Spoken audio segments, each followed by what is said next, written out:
Už som tam.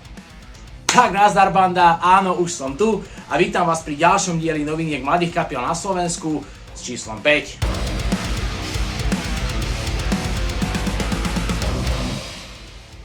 Tak, poďme na to. Dáme si už taký ten klasický úvod, kde si povieme, že ak aj ty so svojou kapelou máš niečo nové a chceš, aby sme o tom spravili takúto rýchlu flešku, tak nám pošli na e-mail, ktorý nájdeš buď pod mojimi prstami, alebo v popise. Ak chceš podporiť našu prácu, daj nám like, odber, komentár, zazdieľaj alebo čokoľvek iné, dostan to medzi ľudí a nás to bude motivovať zase k ďalšej tvorbe a k lepším videám. No a tí z vás, ktorí chcete nahrávať nejaký single, album, robiť podcasty, otextovať nejakú pieseň alebo pomôcť hudobnou produkciou, príďte k nám do Volume Production, dvere sú otvorené. Všetky dôležité odkazy, či už na nás, na Volume Production, na mladé kapely na Slovensku, alebo na mail, kde môžete posielať svoje tlačové správy, nájdete dole v popise.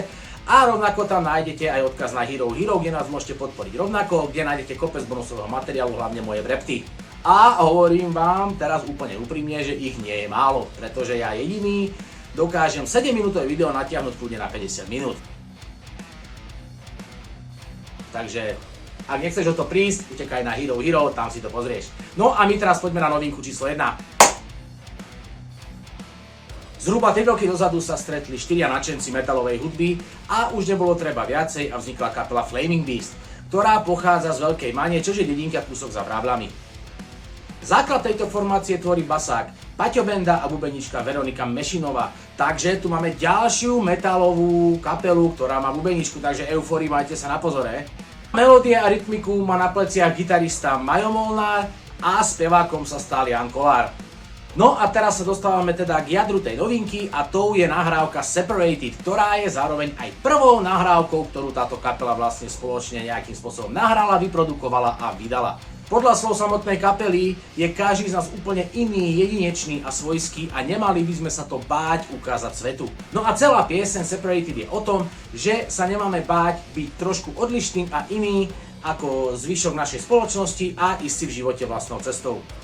Každý z nás si predsa v živote zažil nejaké pády, nezdary, bolo zlé obdobie, bolo viac tmavších dní ako tých svetlejších, ale to by nás nemalo podľa slov kapely odradiť a stále s máme ísť za tým svojím snom, nevzdávať sa, aj keď niekedy musíme začať úplne od nuly. Takže chalani, držíme vám zo Separated naozaj palce a my poďme na novinku číslo 2. Novinka číslo 2 patrí kapele Svieca vo vetre. 25.8. táto belužská rocková formácia vydala nový single s názvom Stres, ku ktorému na svojom YouTube kanáli zverejnila aj lyric video. Nie je to také štandardné lyric video, ale je to také hrané lyric video, kde účinkujú priamo samotní členovia kapely a samozrejme, keďže je to lyric video, máte tam k tomu text. Aby ste na ich najbližších koncertoch ten text poznali. Nakoľko gitarista kapely Svieca vo vetre Mišo Košťalík je jednak môj parťak tu na Volume Production, alebo je aj gitarista našej kapely Volume, tak samozrejme nahrávanie, produkciu a mix sme si zobrali na plecia my vo Volume Production a master dostal za úlohu Jano Zborovian a Audio Wizards. No a ako napovedá samotný názov tohto singlu, tak sa v ňom rozoberá ten každodenný stres, ktorý má každý jeden z nás.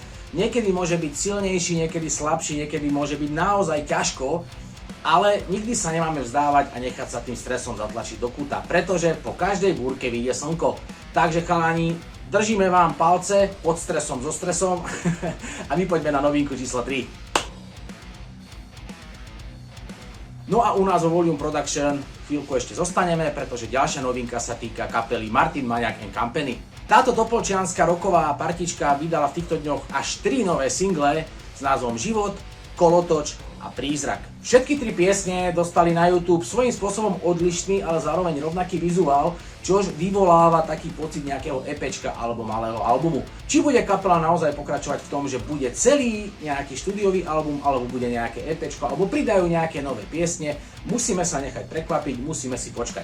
No a pokiaľ budeme všetci čakať, tak si utekajte pozrieť ich nové single s názvom Život, Kolotoč a Prízrak. Nájdete ich na YouTube tejto kapely.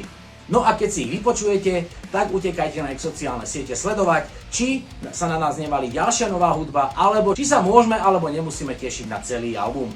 Takže chalani, držíme palce. No a poďme na novinku číslo 4. Po viac ako roku intenzívnej práce vydáva stredoslovenská kapela Bricks of Colors svoj prvý debutový album s názvom First Contact. Tento album obsahuje 8 kúskov, kde každá z piesní dokazuje takú tú rozmanitosť, ale zároveň komplexnosť celej kapely. Základným pilierom tohto albumu je progressive rock, ale keďže skladby sú viac také melodickejšie a epické, tak sú tzv. Skonzumovateľnejšie pre širšie publikum. Je to docielané tým, že chalani sa neboja experimentovať či už so zvukom, alebo celkovo s formou tej piesne, alebo tým procesom toho písania, miestami až do takej miery, až to pripomína trošku filmovú hudbu. Takže ak si viete predstaviť teraz v hlave nejakú filmovú hudbu a tu si dať do progressive roku, tak to je naozaj pecka. Kapela plánuje tento album vydať aj na fyzických CD, ktorý bude dostupný vo vybraných predajniach práve v ich rodnom regióne, čiže je Zvolen, Krupina a toto naše stredné Slovensko. Zoznam týchto vybraných obchodov kapela určite včas zverejní na svojich sociálnych sieťach a na svojich stránkach. No a tí z vás, ktorí ste nedočkaví a chcete počuť ten filmový progressive rock, tak si ho môžete zdarma vypočuť na rôznych sociálnych sieťach a platformách. Kapela nahrála na tomto albume aj jednu skladbu v slovenčine s názvom Len buď, ktorá ale zostane súčasťou iba fyzického CD. Takže ak budete chcieť počuť Bricks of Colors v slovenčine, tak neváhajte potom kúpiť CDčko, keď to chalani zverejnia, že kde to CDčko sa bude dať kúpiť. No a poďme na novinku číslo 5. Daj odber!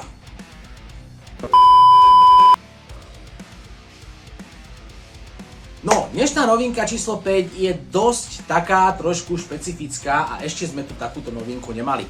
Viem, že náš kanál, naša stránka a naše videá vlastne sa volajú novinky mladých kapiel na Slovensku, ale táto novinka je výnimočne až zo zahraničia.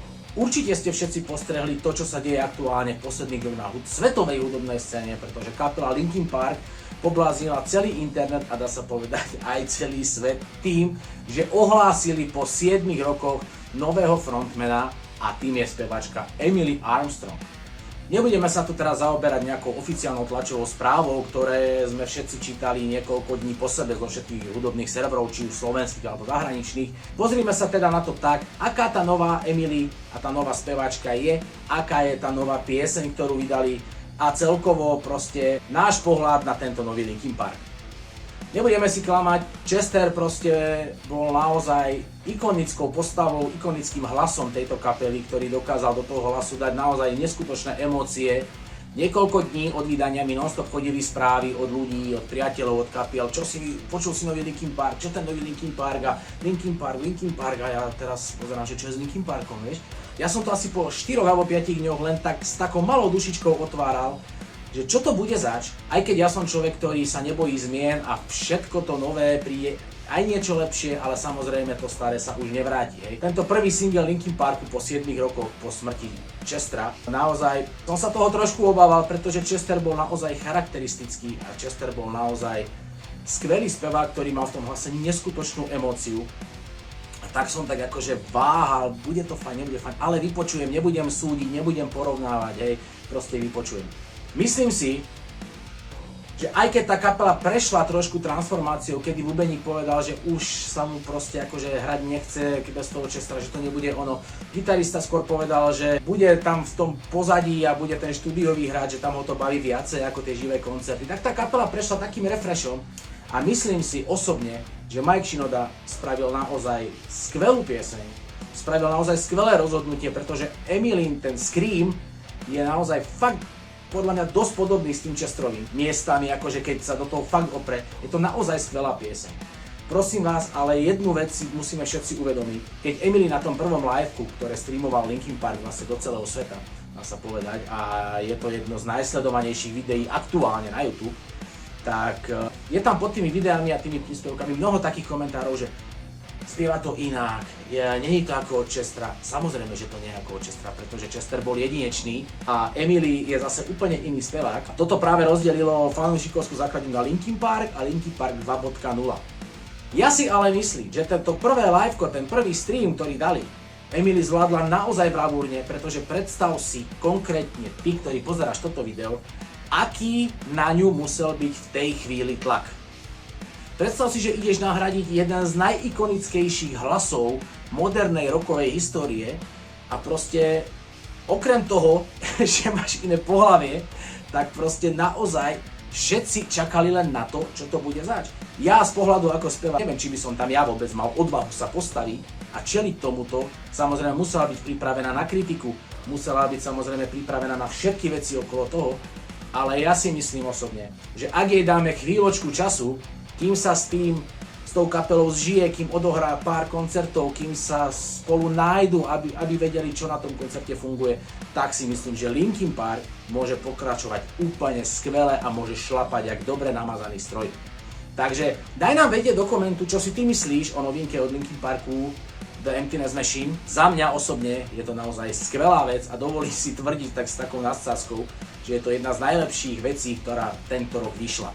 A už práve kvôli tomu sa teším na celý album, pretože celá kapela, ako Emily, tak Mike a vlastne všetci, čo ten album nahrávali a produkovali, tam spravili kus brutálne dobrej roboty.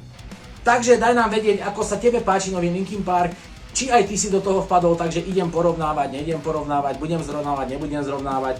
Daj nám vedieť, naozaj nás to zaujíma. No a ak nás chceš podporiť aj inak ako komentárom, tak daj odber, daj like.